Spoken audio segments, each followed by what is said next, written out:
식품업계 전반에 불고 있는 변화는 2003년 덴마크 정부가 마련한 식품안전법에서 시작됐다. 덴마크 정부는 가공식품에 함유된 지방 중 트랜스 지방이 2%를 넘지 못하도록 규제하는 법안을 마련하고 고의적으로 이를 어길 땐 벌금이나 2년 이하의 징역에 처하고 있다.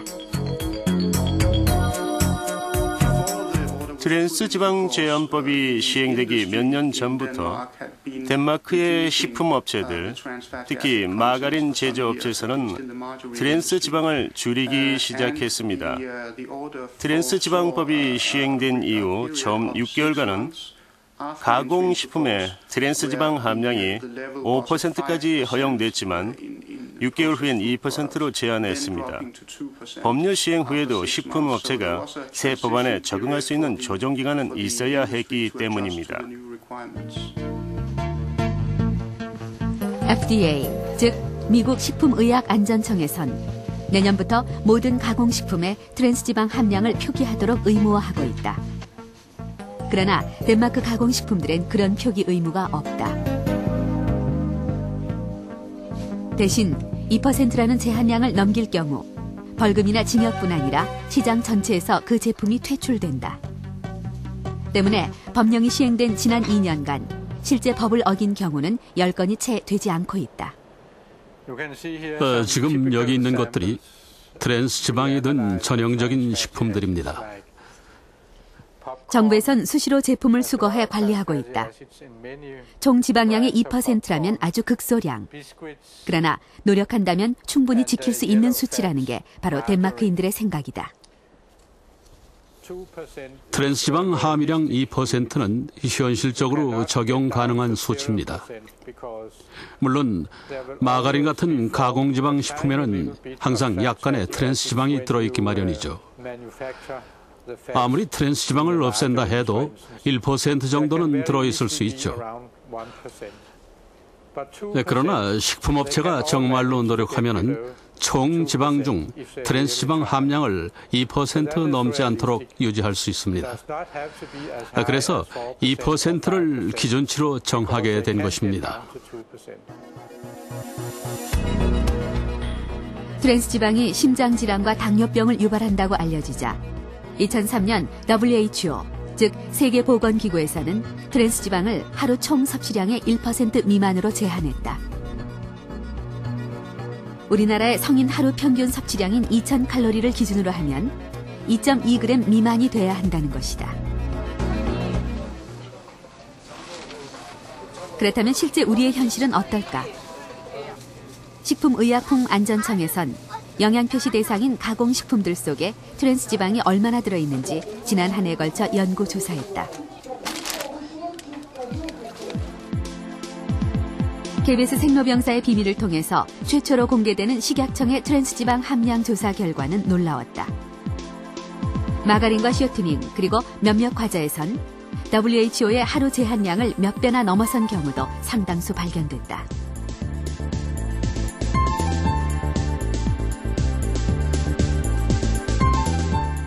100g을 기준으로 스낵류에선 평균 1.2g이 검출됐지만 최대 10.3g으로 제한량의 4배를 넘기는 경우도 있었다. 비스켓의 경우 평균 2.8g, 그러나 최대 9g까지 검출됐다. 초콜릿이 포함된 과자들은 평균 3.2g, 과자 한 봉지를 먹는 것만으로도 하루 섭취 제한량을 1g이나 넘기게 되는 것이다. 수치 자체는 외국에서 보도된 것과 유사한 수치가 나왔고 패스트푸드 중 감자튀김은 오히려 외국보다 조금 높게 나왔습니다. 나머지 과자류 같은 경우에는 외국보다 조금 낮거나 유사한 수준이었고요. 시중에 유통되는 유지 중에서는 마가린, 쇼트닝, 정제가공 유지라고 표기된 제품에서 트랜스지방이 높게 분석이 됐고요. 이러한 것을 원료를 사용한 가공식품에서 트랜스지방이 비교적 높게 분석이 되었습니다.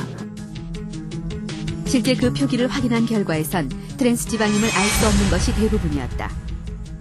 이번 조사 결과에 따르면 원재료명에 정제 가공 유지나 쇼트닝 그리고 마가린으로 표기된 경우 트랜스 지방 함량이 높을 가능성이 크다.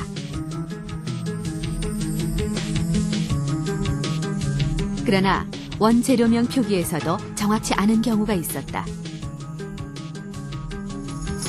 제품에 따라 실제 사용한 재료 대신 다른 재료명을 올려놓은 경우도 발견됐기 때문이다.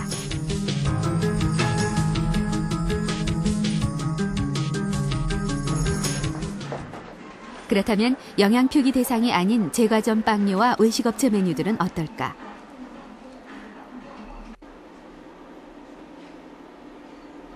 쇼트닝이나 마가린은 일반 식용유보다 오래 보관할 수 있을 뿐 아니라 가격이 저렴하기 때문에 외식업체에서 널리 사용하고 있다.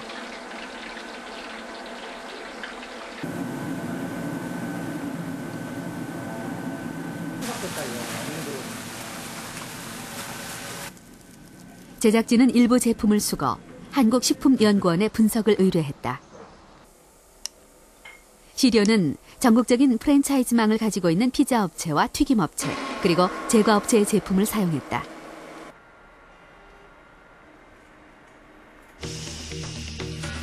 분석 결과, 피자는 한 조각에 2g 내외로 한 조각만 먹어도 하루 트랜스 섭취량을 모두 섭취하는 셈이었다.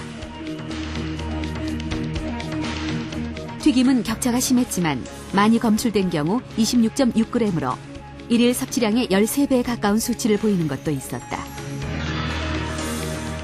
특히 도넛이나 페스트리의 경우 우리가 간식으로 흔히 먹게 되지만 단 한 개만으로도 일일 섭취량의 10배 이상을 넘길 수 있어 주의가 필요하다. 빵이나 이제 도넛 같은 경우에 그 트랜스 지방산 함량이 상대적으로 높게 나타났거든요. 근데 그거는 이제 빵이나 그 도넛을 만들 때 그 조직감을 이렇게 이제 주기 위해 가지고 사용하는 기름 때문에 그렇습니다.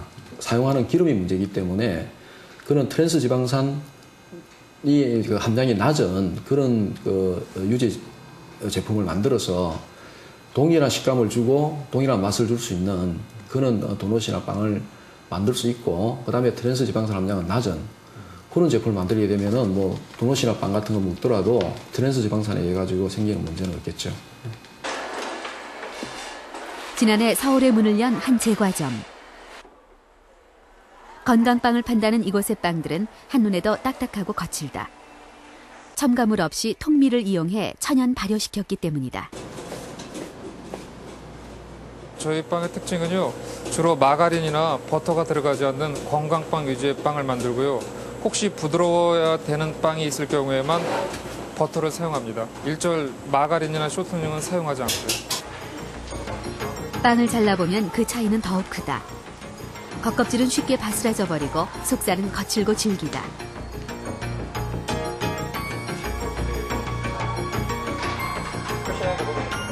그러나 마가린을 넣어 반죽한 경우 부드럽게 잘라지고 가루 역시 날리지 않는다. 속살 역시 촉촉해 한눈에도 먹음직스럽게 보인다. 마가린과 쇼트닝이 많이 들어간 빵일수록 더 부드러운 맛으로 우리를 유혹하는 것이다.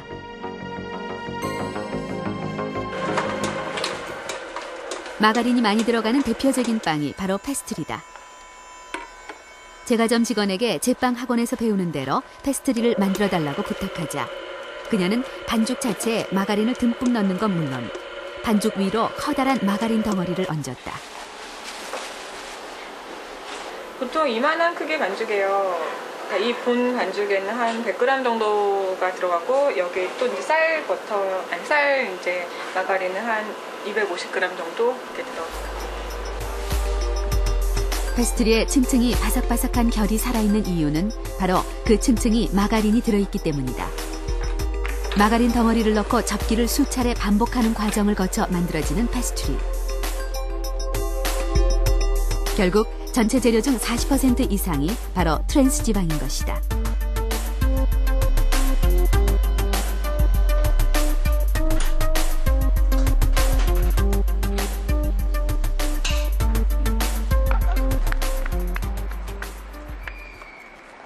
그렇다면 과연 우리 아이들은 그 맛을 어떻게 느낄까? 제작진은 마가린으로 반죽한 빵과 그렇지 않은 빵을 준비해서 초등학교 6학년에 재학 중인 한반 아이들에게 맛을 보게 했다. 마가린으로 반죽하지 않은 빵엔 마가린 대신 호두를 넣었지만 아이들은 마가린이 들어간 경우를 더 맛있게 느꼈다.